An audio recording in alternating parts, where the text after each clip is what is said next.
Baruch haba, everyone out there. This is Scott. And this is Brad. And this is not about us.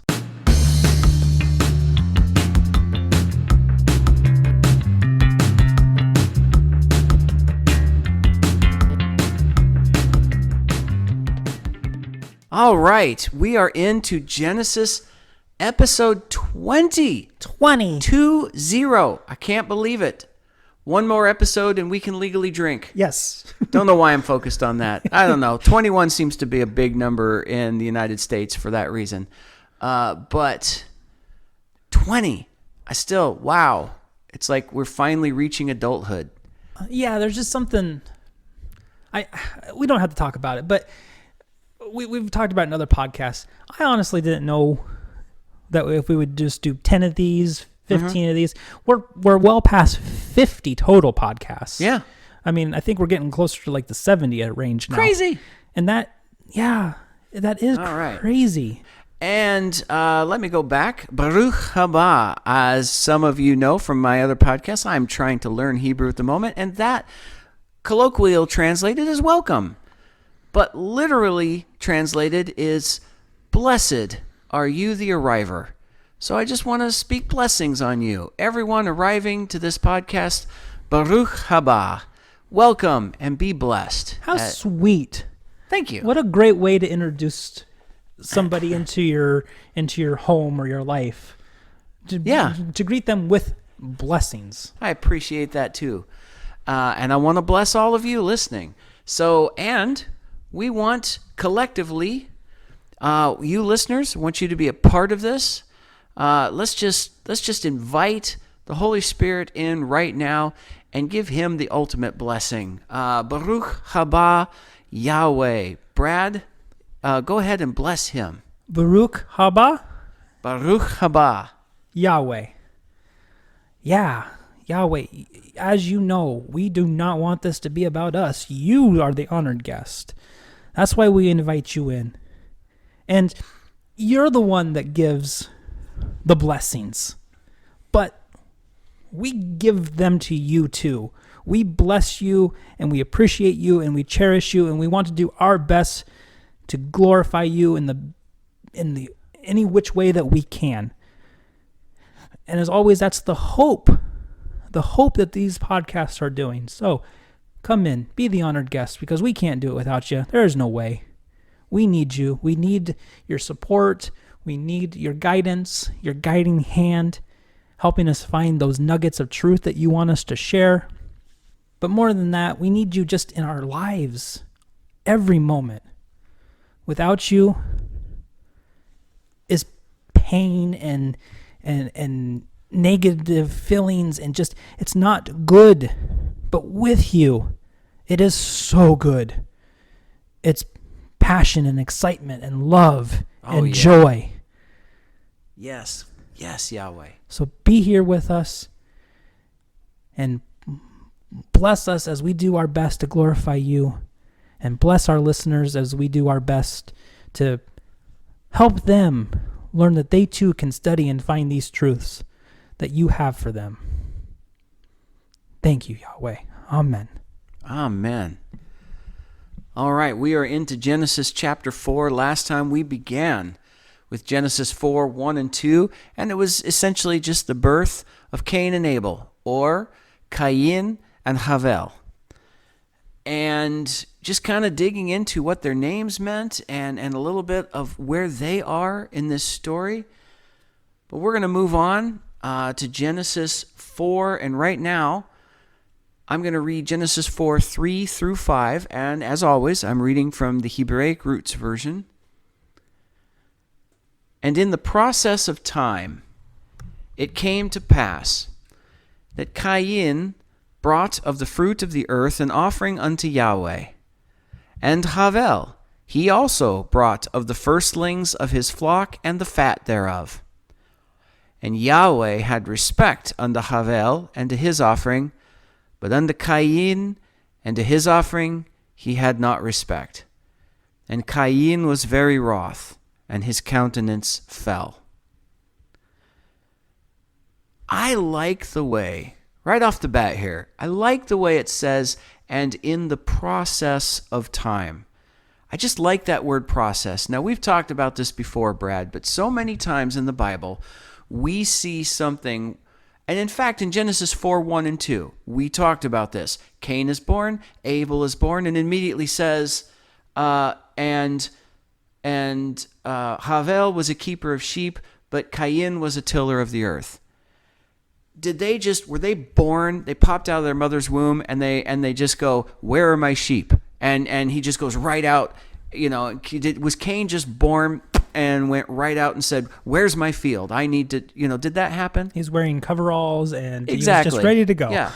No, of course not. We understand time exists, and God is just hitting the major points we need to see in this. But so much, we've talked about this in Genesis, when Adam is created, and then Adam names the animals, and then Eve is pulled out, and then they sin, and it's so difficult to get a concept of time from this, because God's just telling us the important points we need to see, but sometimes I think it makes it all feel a little too abbreviated for us. And I really liked the fact here that in this case, it stops and emphasizes. And in the process of time, this is a process. It's not a happening. There is something that happened to Cain from his birth until this point. His entire life was going on. There was a process going on. We are not given the exact picture of what got him to this point, but there is a process that brought him here, and we need to understand that. Cain was not born a murderer. Cain was not born someone very angry. Cain was not born someone who got, he was not immediately someone who got to this point. There was a process in his life that got him here. It's not instantaneous. These children were not born together immediately giving offerings. There's a process to their lives that got them to this point. They would have had laughter and tears. They Yeah. would have scraped their knees. They would have, there would be a whole lifetime of memories for them.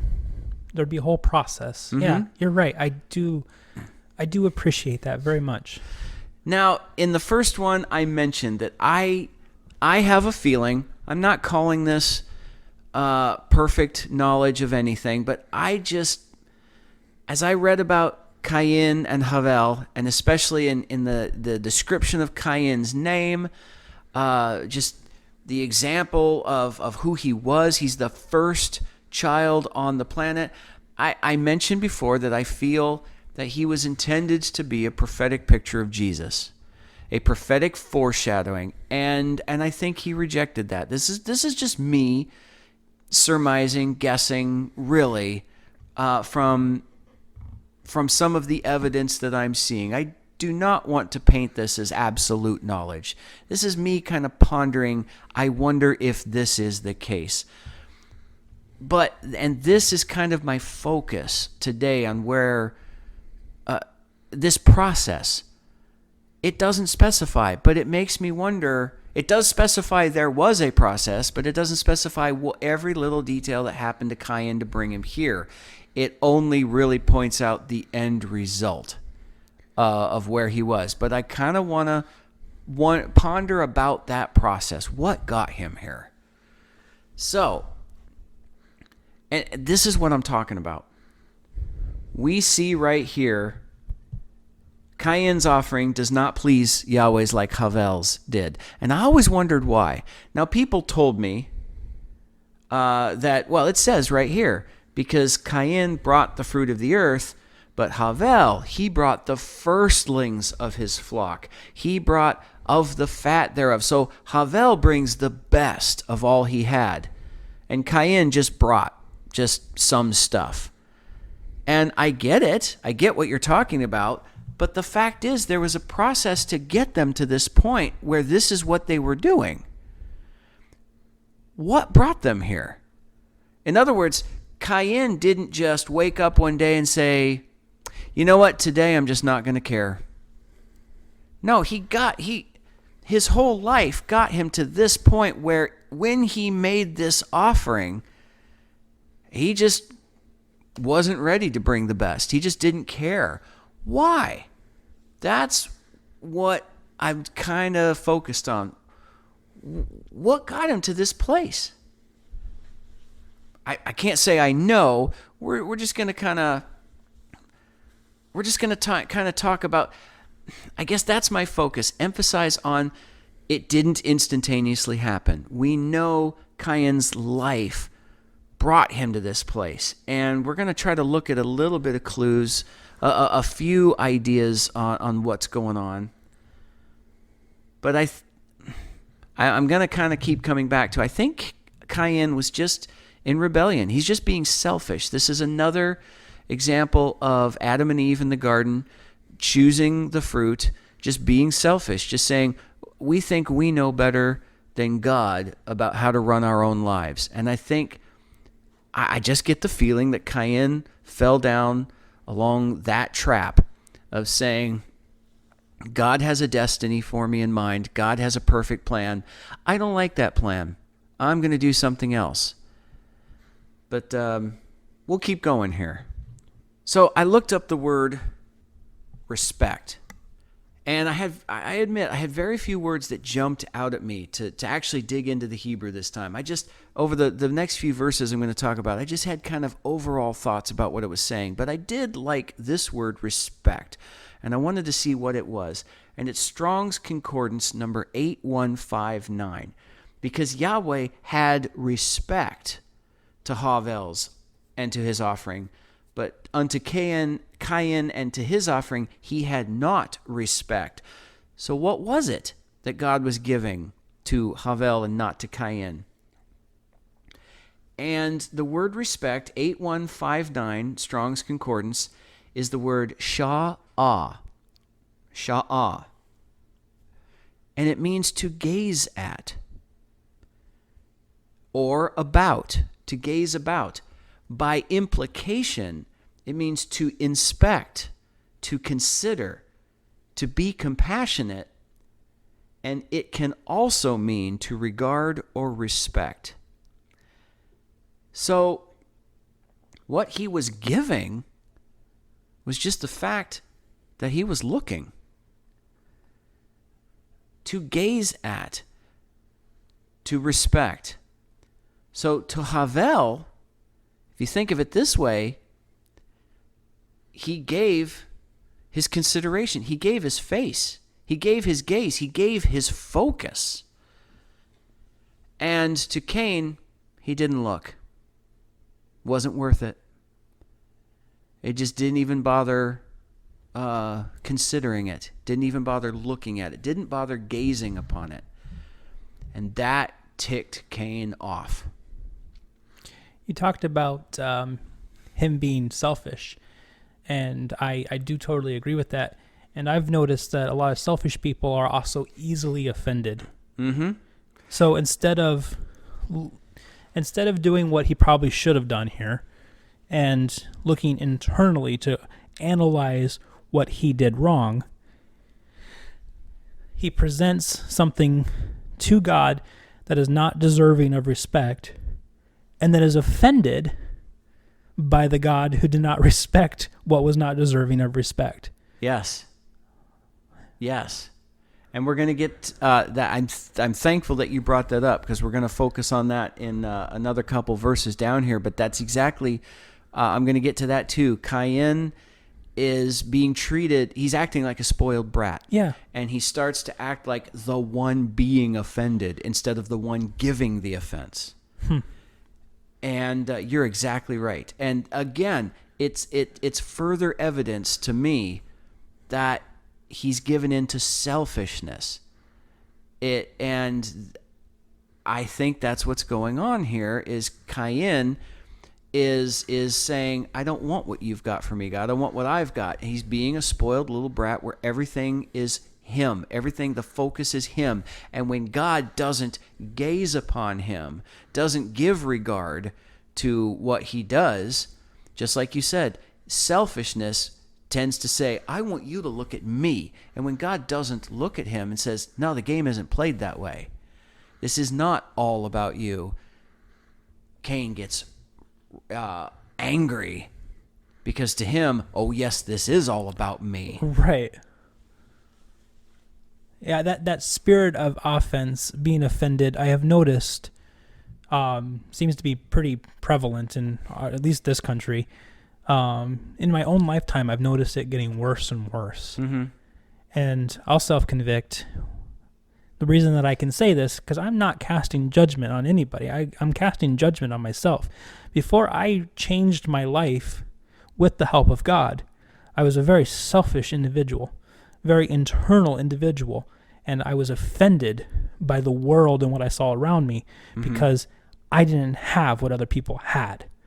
And so I was offended. For a while, I was even offended that the God of the universe would give this person a perfect family, but I wasn't given a perfect family. Mm-hmm. It was all from a place of selfishness. So I think that's why I can see, at least in my mind, I see a comparison, unfortunately, of me and what's going on here. And I think if we're honest, every single one of us can retrace a time in our lives, even if we're not there now, where, we identify with Cain. Mm-hmm. Now, I looked up the word picture to this. Sha'ah. Shin, Ayin, He. And remember, the word means to gaze at or gaze about. And so the possible interpretation that jumped out at me was El Shaddai, behold and see. And I thought of a couple things. It's kind of like a statement to us. El Shaddai, behold him, see him. But it's also like a request. El Shaddai, look on me, behold and see. And I liked that. It felt good to me. Yeah, no, it literally just gave me goosebumps for some reason. The thought that I can say, it's almost like when you have a child that's off doing something and they're like, Dad, look at me. They're in the swimming pool or they're playing soccer or whatever it might be. It's always, Dad, look at me. Mm-hmm. I mean, that's kind of what I'm seeing on a much simplified level here. And I think that's what gave me the goosebumps is I can literally go, Father in heaven, look at me, look at this. Mm-hmm. And knowing that he's also excited for that. He respects that. He will gaze upon that. Oh, that gave me goosebumps. Well, I'm glad I could do that. Glad he could do that, I should say. Now, there's something else that I thought of here in the middle of this. I'm just kind of, not so much a side note. It's a part of this, but Cain was wroth when Yahweh had no respect. Yahweh did not look upon his offering. This is just another indication that at this time, Yahweh was much closer to humanity.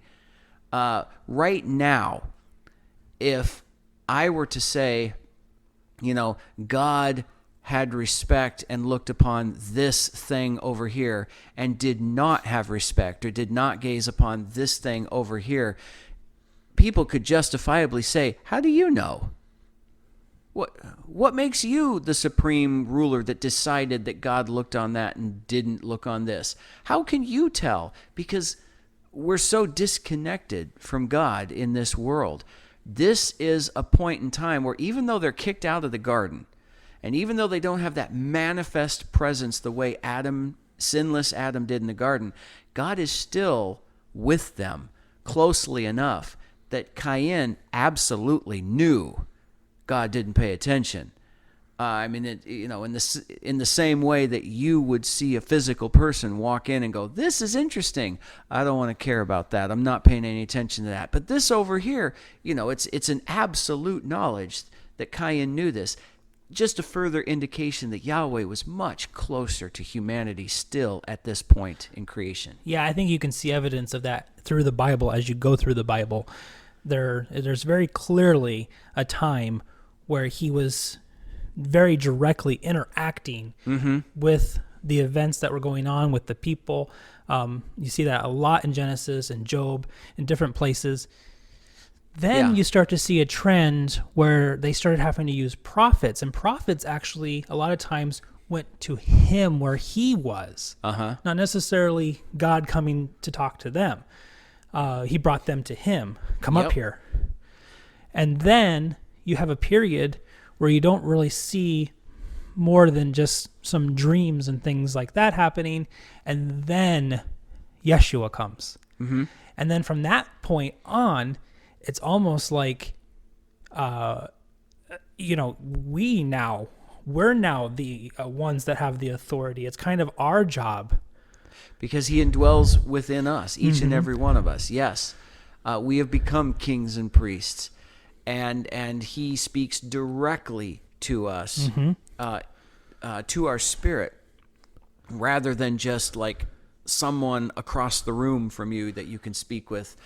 He's actually within us. He's indwelling us. There is a difference there. Which is an awesome place, as far as I'm concerned, in history to be. Yes. Because I don't need a mediator.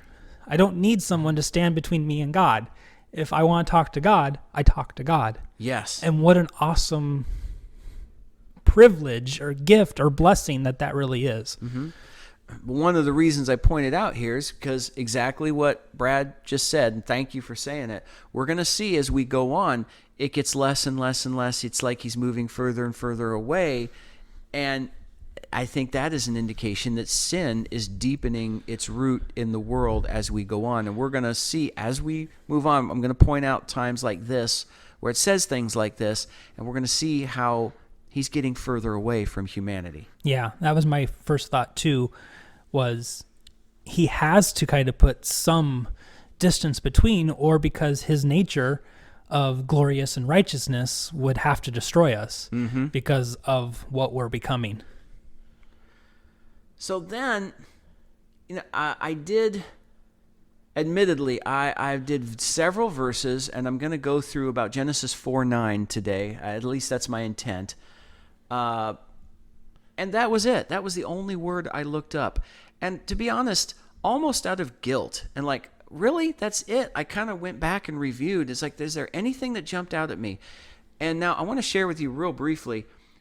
We were intending, this is November, 7th? 6th. This is November 6th that we're recording this. We were supposed to record this October 30th.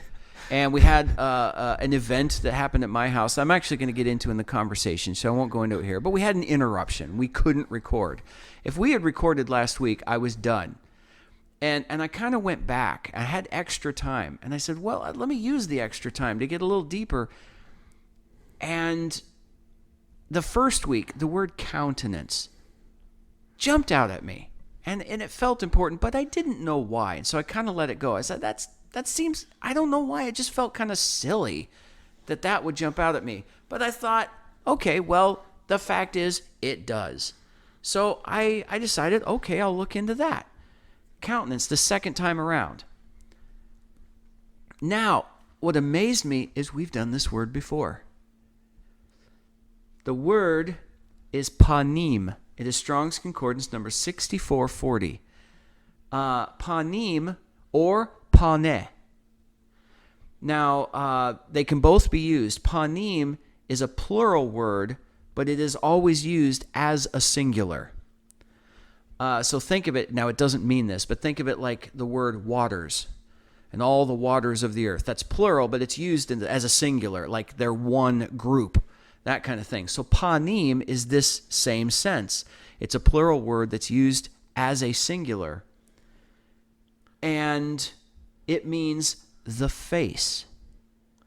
And it means as in the part that turns. And it is used in a great variety of applications, literally and figuratively, such as anger, to inquire, the fear of, honorable, mouth, open out of. There's many things that this applies to. And the reason we brought it up before was in Genesis 1:20 and through 23, or Genesis 1:20, it said, Elohim said, let the waters swarm with swarms of living creatures, and let fowl let fowl fly above the earth in the open firmament of heaven. And that word open is the same word used here. Yeah, I remember this. I remember because I was making a comparison about the face of the sky. Yeah, the face of the sky. Yeah. Yeah, because and I specifically remember you talking about how amazed you were that it was like the sky had its own face. It was like, the face of God in the heavens themselves as we look up into the sky. And this word countenance is the same word. Interesting. And his countenance fell. And what struck me here is that it means the face. And we just got done, what it hit me, this just means something to me. Maybe it means nothing to anyone else. But what hit me is the fact that the only other word I looked up was respect, meaning to gaze upon.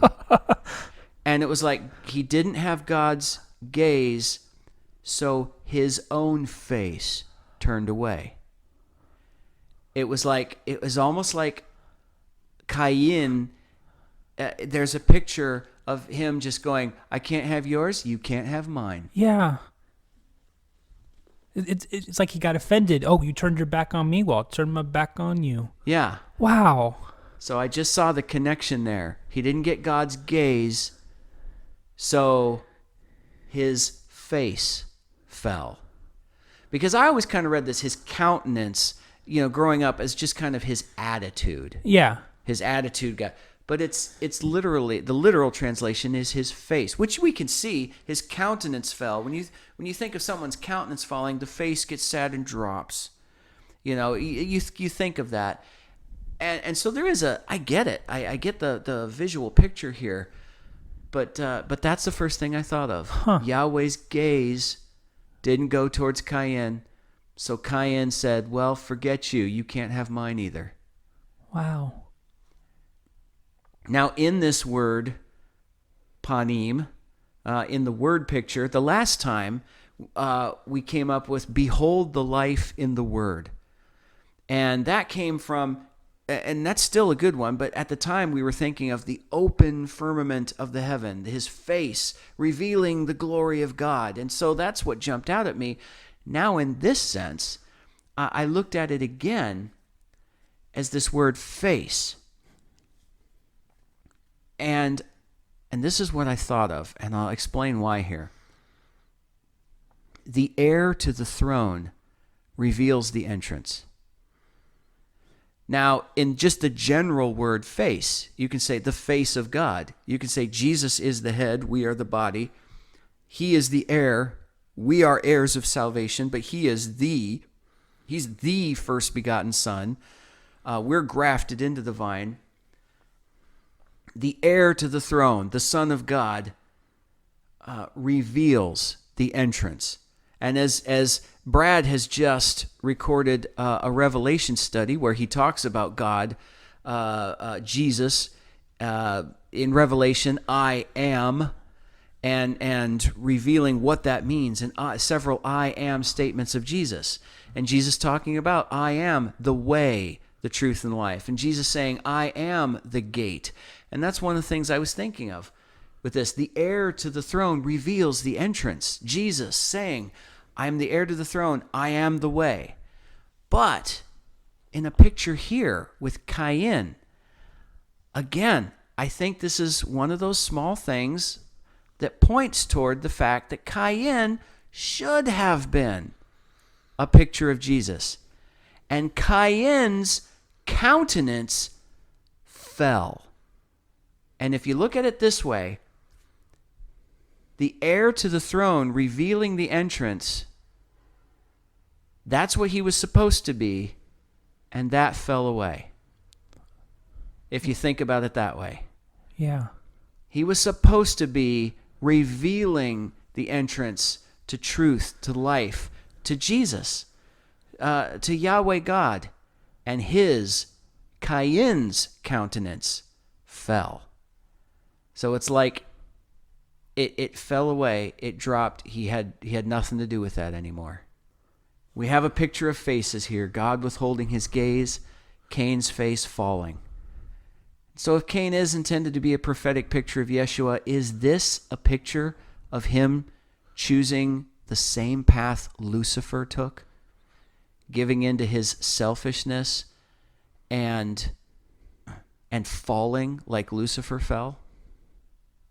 Instead of being the path towards God, being a path towards himself. I'll just throw that out there for you. And I'm going to keep going, unless you have something you want to throw in there, Brad. No.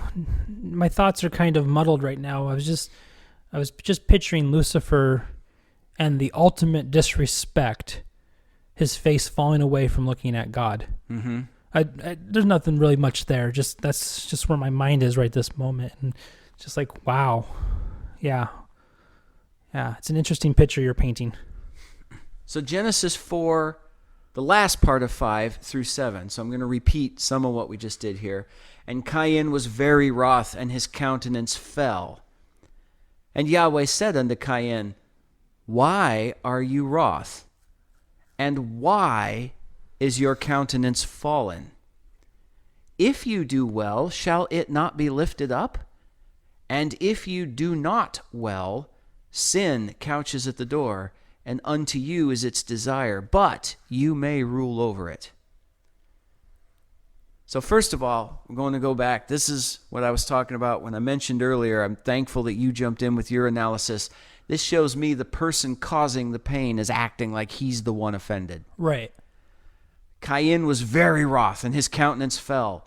From the very beginning of humanity, selfishness does not accept that it's at fault. It gets upset with others for holding it accountable for its actions. God himself is the judge here. This is not another person who is fallible and being selfish themselves. This is not even another person acting with God's authority. This is God himself saying, Cain, you're wrong. What's going on here? Calm down. You're in error. And Cain is just ticked. He doesn't want to hear it. He's angry. He's pouty. He's being a selfish little brat at this point in time. We like to think nowadays that we're so evolved and we're so... The people in these ancient times were so far beneath us. Mm-hmm. No, we're the same people. We do the same things. That spirit of offense that he has, that pouty, spoiled brat nature that he has, that is still alive and well today. Yes, very much so. Now, as I go on in analysis with this verse, it's kind of scattershot here because I just kind of would write things down as I thought about them, so they don't really have necessarily a linear connection. This leads to this, leads to this. An inside look into Scott's mind. That's right. Here we go. But another thing I noticed here is God tells Cain he may rule over sin. The free will choice is always ours. We are not slaves to sin unless we make ourselves as such. But I like that. Sin has you as its desire, but you may rule over it. He doesn't say you will rule over it. He says you may. You have the ability. Each and every one of us has the ability to rule over the sin in our lives. We choose whether or not we're going to rule or we're going to let it rule us and be its slave. And Brad has talked about so many times before about how being a slave to Yahweh is such a wonderful thing. And it really is true because you are a slave. Every one of you out there listening, every person in the world who's ever existed, never will exist, is a slave. You might say, I'm not a slave. You might think I am. No, you're a slave. You are ruled by something. Mm-hmm. Whatever you choose to rule, or whatever you choose to rule over you, that might be your choice, and it's a free will choice, but you are ruled by something. If you choose to be ruled by Yahweh, then you have love, you have peace, you have joy, you have the awesome creator of the universe, the almighty, all-powerful, all-knowing God who loves you with everything he had literally giving his only son, giving his very life for you. That's a wonderful, wonderful, joyous thing. And he rewards his slaves. Mm-hmm. If you're a slave to anything else, I'm sorry to interrupt, Brad. Keep going with that because go on with that, because if he rewards his slaves, keep going with that thought, because then it will continue into what can anyone compare to his reward? Well, and then that's just the thing. You in this previous podcast have explained we were in a word picture. We were expelled from pleasure. The reward, one of the greatest rewards, he's got so many to give you, but one of the greatest ones is you are going to be put back into pleasure. Imagine an existence forever, never ending, with the rewards of a resurrected body that feels no pain, it cannot be hurt. Imagine never crying or being sad again. Imagine being in just pure pleasure, and not to get too vulgar, but imagine that sexual pleasure that we all crave and love so much. Imagine that ongoing, not harsh. It's no longer vulgar. It's just a pure ongoing pleasure. Yeah. With the God of the universe. That's a reward for being his slave. Now, compare that with being a slave to anything else and what it can reward you with. Yeah, the pleasures of sin are temporary. They do exist, and they give us something we think we want right now. That's not to be ignored, but it's fleeting and it's a deception. And where does it lead us in the end? And it turns into only to death. It turns into vulgar and addiction. You have a moment, a very finite moment of pleasure. Mm-hmm. And it's so beneath the level of pleasure that you'll get with Yahweh. But it was pleasurable for that finite moment, and so you want it again. And before you know it, you're now a slave of that addiction. Mm-hmm. You want that over and over and over again. So you attempt to do it. I'm self-convicting. This has been me in my life. It's not worth it. A term that we sometimes use is, play the long game. Stay away from the addiction. Stay away from what you think is the pleasure of the moment. Mm-hmm. And I promise you, the eternity that you get later will have been worth it. Oh, yes. I've heard that before. Jesus never said it'd be easy, but he said it would be worth it. And it's true.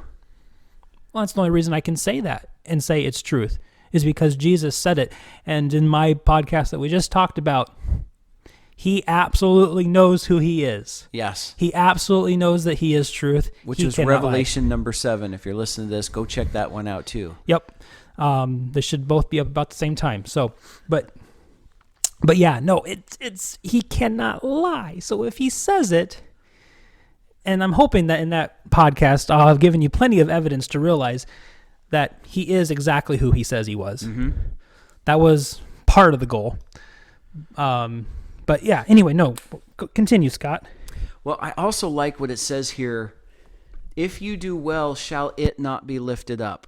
He does not say, shall you not be lifted up? And I started to think about that. What is it? What is it? If you do well, shall it not be lifted up? And the more I thought about it, the more I came to the conclusion that it's the doing well. It's if you do well, shall it not be lifted up? He's not lifting us up in the sense that now we are lifted up. Now don't get me wrong. He has raised us up, but he is not placing us on high as God. He is not giving us he's not lifting us into arrogance, so to speak. He is saying, if you do well, that it will be lifted up. It will be honored. So in other words, if Cain had come with a great offering, God would have respected it. God would have said, that that is lifted up. That would just happen. That is good. And it would have been appreciated. It would have been recognized. I really appreciate that. It is lifted up. And what is it essentially that we are to do but his will? We're to lift him up. So essentially, I kind of brought this around. If you do well, if you do my will, then he will be lifted up. Because it is whatever you do, if you do it well, that is what is going to be lifted up. And if we're honestly doing his will and lifting him up, then he is the one that's going to be lifted up in all of this, not us. I see that. And how awesome is that the one who gives the rewards and whatnot, yes, you are lifted up, but he's lifting up what you have done well. And think about that. That's the fruit. That's what you did well was the fruit. And how much more fruit can come from that? Mm-hmm. So what you did well gets lifted up, but that might mean other people get lifted up too. Yeah, exactly. Yes, it gets lifted up. You could be helping everyone, not just raising yourself to an exalted, selfish place. And that's what it's really always about. And that's where we sometimes lose sight of the true picture. But it is not about us. It's not. Yeah. But it can be, in a way, about us if we're doing what we're supposed to, because we can be helping other people.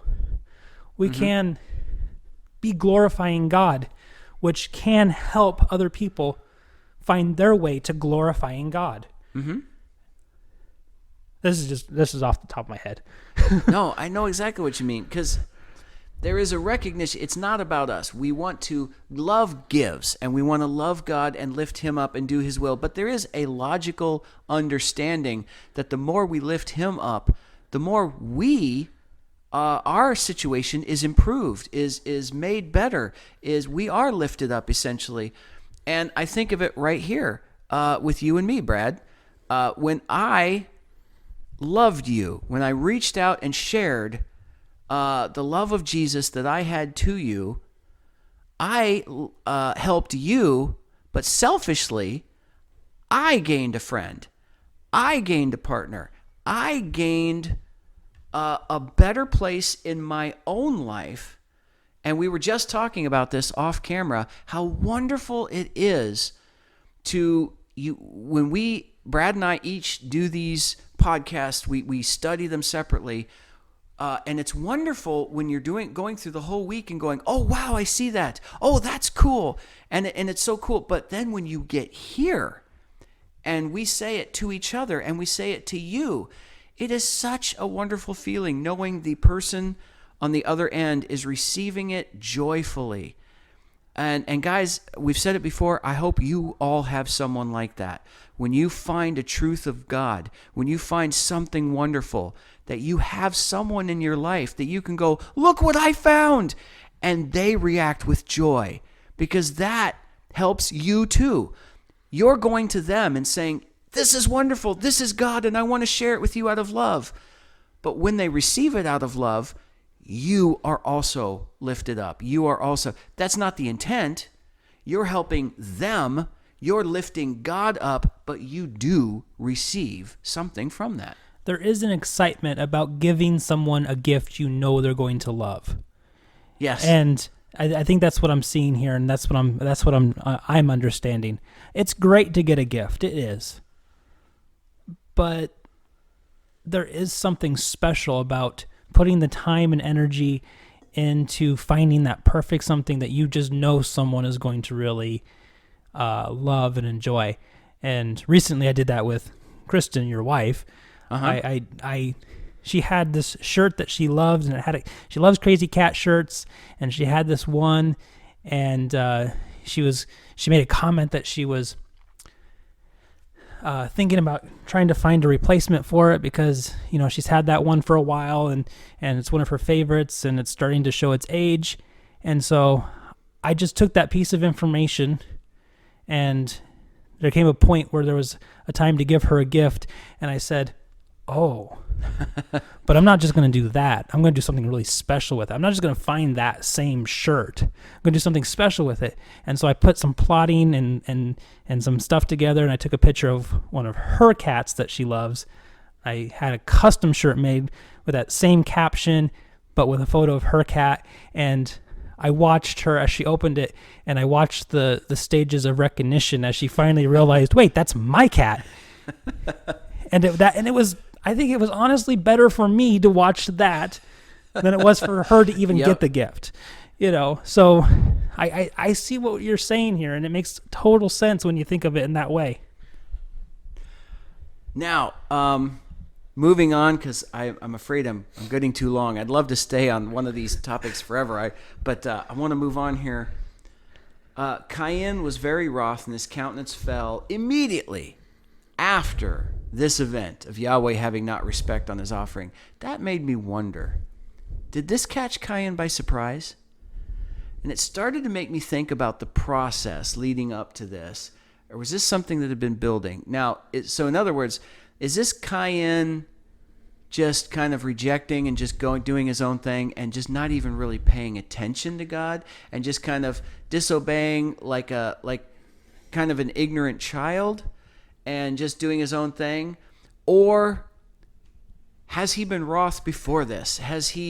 Is this the last straw in his eyes? Is this something that has been growing where he keeps saying, I don't want to do that, and God says, okay, then you're wrong. Oh, nuts. I don't want to do that. Then you're wrong. Oh, I don't want to do that. Then you're wrong. Oh, is it growing like that? Or is it Cain just doing his own thing and thinking everything's okay? Yeah, I can just do whatever I want. And at this point, he comes to give his offering, and God says, no, that is not acceptable. And Cain, it just makes him go, why not? I don't know the answer to that. It just made me wonder. At this moment, Cain was very wroth. And I was like, is this the first time? Because the Bible doesn't say. It doesn't say. To me, this is my own thoughts. Right. It does feel like this is a boiling up moment. He's been building stuff up inside, and then this is when it boils over. And then from down here, it's just all downhill. Now, I've read some other studies and some other opinions and ideas about prophecy and all sorts of stuff. None of this can be confirmed.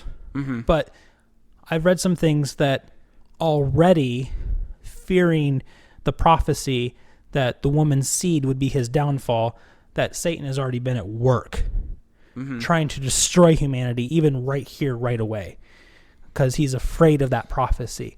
Yes. So could there have been, and I believe that's true, in the process of time, has he been slowly manipulating this outcome? And we see that, what you're just stating here, God says sin couches at the door. Yeah. So we know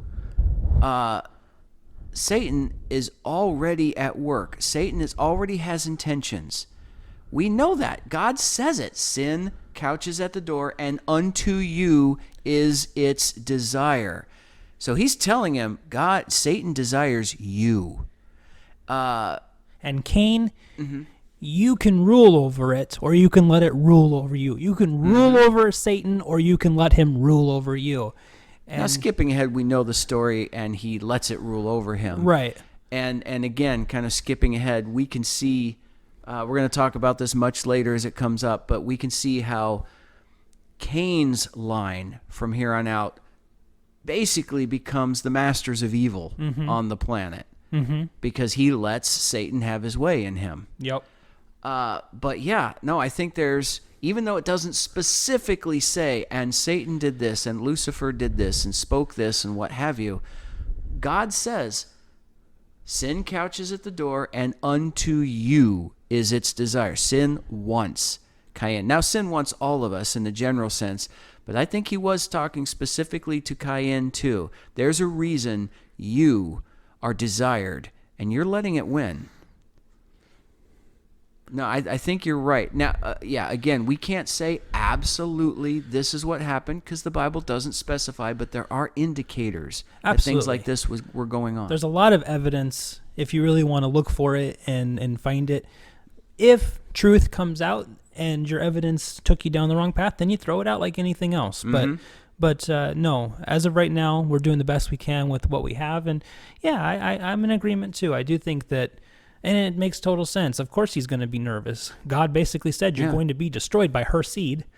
Yeah. He knows the plan. Now, God's questions, why are you wroth and why is your countenance fallen? When I was growing up, I used to think of this as God kind of the equivalent of saying, seriously, Cain? Come on. Seriously, what do you have to be angry for? It's just kind of that statement that it's just a rhetorical question of saying, cut it out. Come on, Cain, knock this off. You know better than this. But now I realize, no, there's an answer.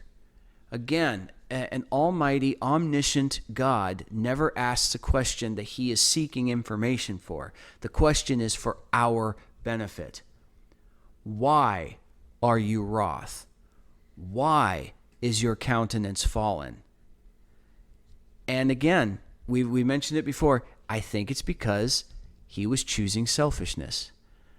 Why is your countenance fallen? Because you wouldn't give respect. I didn't give respect for a reason. What is that reason? This is what he's trying to get Cain to see. Why is your countenance fallen? Let's go back to the beginning. Let's find out the root of this. I don't think Cain wanted to, but the answer would have been for Cain's benefit, to get him to see what was going on and to make corrections. I don't think Cain wanted to see, but I'm realizing now there is a legitimate answer to this question. It's not just rhetorical. Yeah. And then my last statement here, just kind of as I was reading this, I'll just throw this out there, but I got the feeling that sin feels like a parasite. That was just, to me, if you do not well, sin couches at the door, and unto you is its desire, but you may rule over it. I just had the feeling that sin feels like a parasite. Well, sin can't exist if it's not feeding on something. You're absolutely right. Yeah. It's a parasite. I've never thought about that before. But yeah. It's if it wants to exist, it has to feed on us. Yeah. And it's going to kill the host. Yeah. Eventually, but it just has to keep feeding. Oh, wow. I never made that connection or thought before, but yeah, no, it's obvious. I just had that feeling, when reading that. Yeah.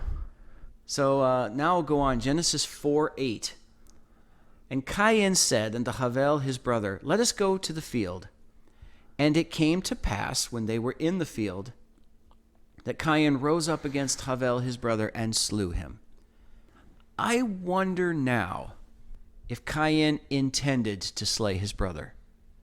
I don't know. This is just me pondering. I think it's not necessarily relevant to the story. The fact of what we're supposed to see is the fact that Cain did kill him. But I think we all tend to get the idea that Cain had evil intentions from the beginning. But the Bible doesn't say right here, and Cain said unto Havel his brother, let us go in the field, for he intended to slay his brother while they were gone, while they were alone. It just says, let us go into the field.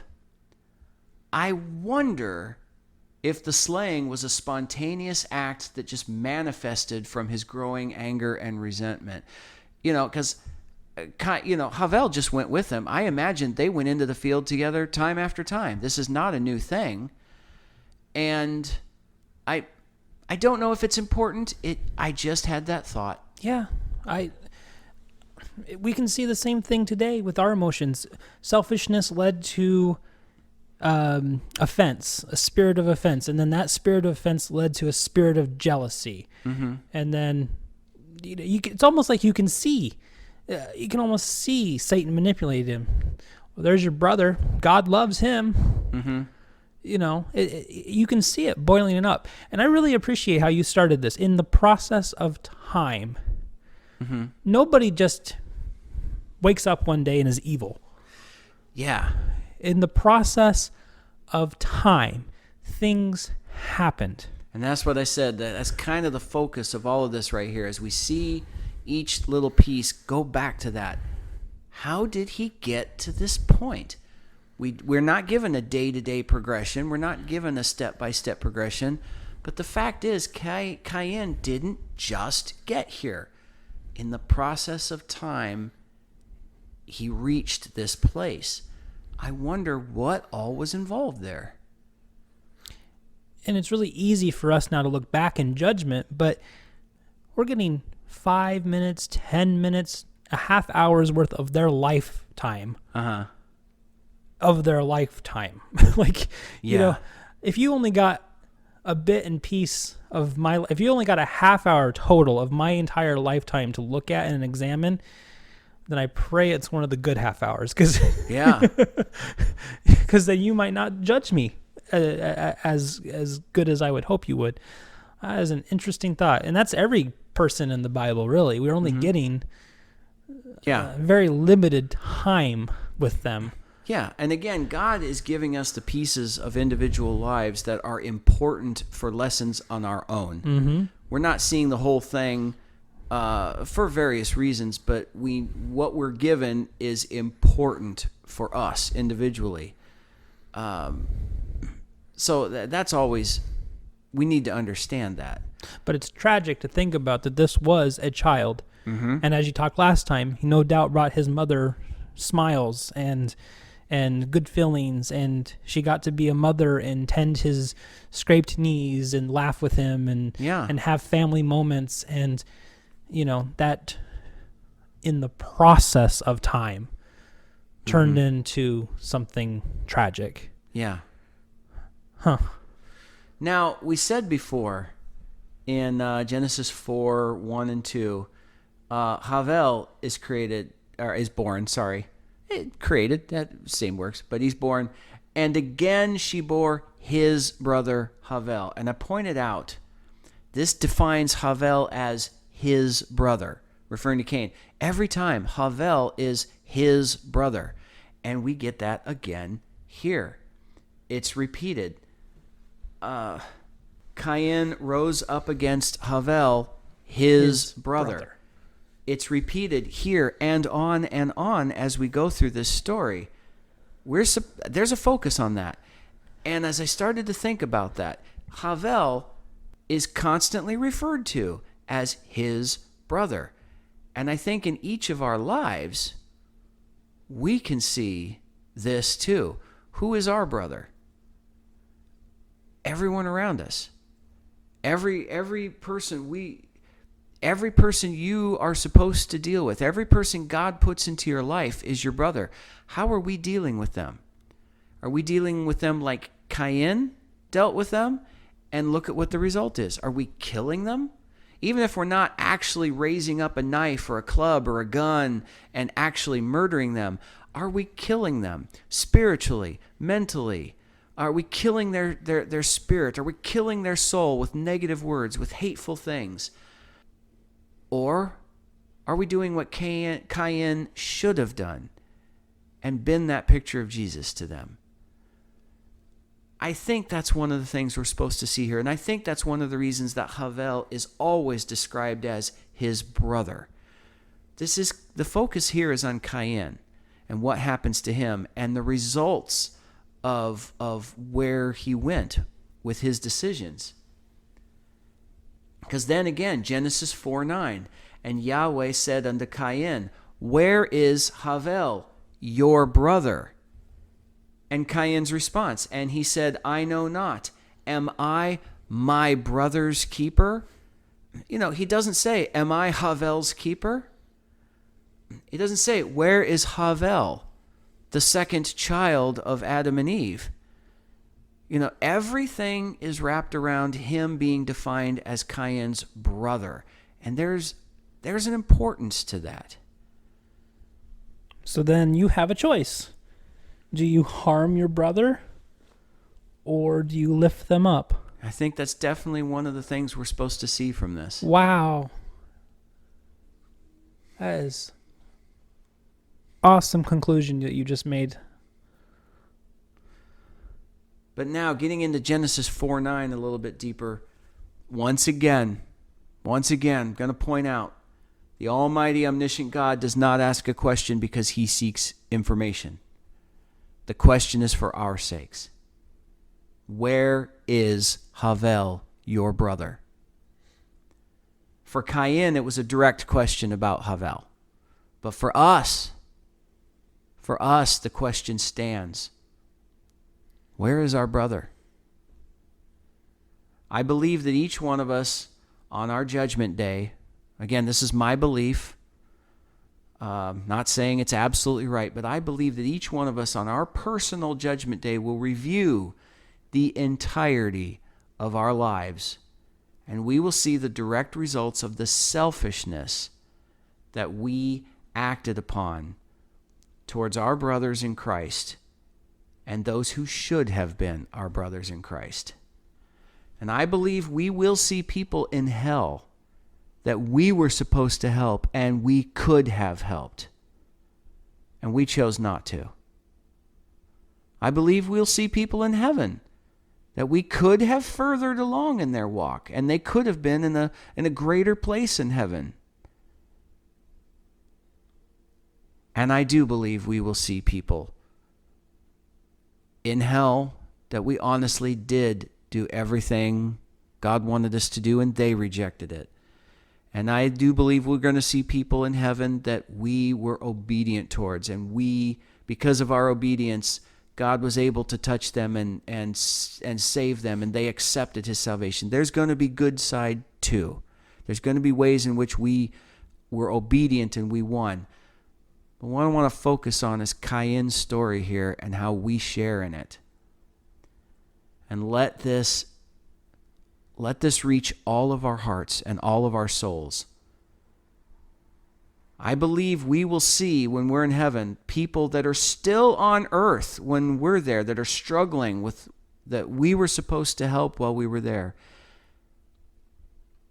And when we see all of these people that we were supposed to help, we were supposed to be their brother in Christ, and we denied them, at that time, God is going to look at us and he's going to ask, what was so important that it kept you from performing my will towards them at that moment? And we will not be able to answer. In this life, we tend to respond with I'm now combining their names. We tend to respond with Cain's answer, am I my brother's keeper? Or in modern parlance, we ask, what happened to them was their decision and of their own doing. Why are you treating me like I'm responsible? In heaven, standing before God, we will not be able to say that because we'll know it's a lie. But here today, we are all responding to God in that way at some points in our lives. Now, am I saying we are responsible for other people's decisions? No, I am not. What I am saying is that we are responsible for our actions towards others. We are responsible for obeying God's will at all times in our lives. And he has everybody in mind when he guides us, not just us. So this Genesis 4:9 right here, Yahweh says unto you, unto me, where is your brother? Are we responding with Cain's answer? How am I supposed to know? Am I my brother's keeper? Or are we responding with, tell me, God. Tell me where he is, and I'll. What do you want me to do? Are we responding with, I know exactly where he is, God, because I'm with him. I am with him. I am helping him. I am loving him. I am loving her. How are we responding to that question? Brad, that's kind of where I'm ending it. I want to leave it open to any last thoughts from you. The only thing is, I now have this beautiful picture in my head of God asking me, "Where is your brother?" And I'm being able to go, "God, I'm lifting him up. It's right there." That's my goal now. Yeah. That's my goal now. God asking, "Where are your listeners?" Well, I hope we're lifting you up. Yeah, amen to that. And vice versa. I hope if God asks you, "Hey, you one time you listened to that little tiny Not About Us podcast that I introduced you to somehow, some way. Where are they now?" Well, I lifted them up in prayer. Or you could physically come lift us up. That might be a little weird, but but no. You could lift us up in prayer too, because we lift you up in prayer. How cool. Definitely cool. All right. Well, that is a great place to end it then. We'll go ahead and wrap this up here by saying Baruch haba to all of our listeners. Blessed be the arriver, and may you be blessed on your way out. This is Scott. And this is Brad. And this has been Not About Us.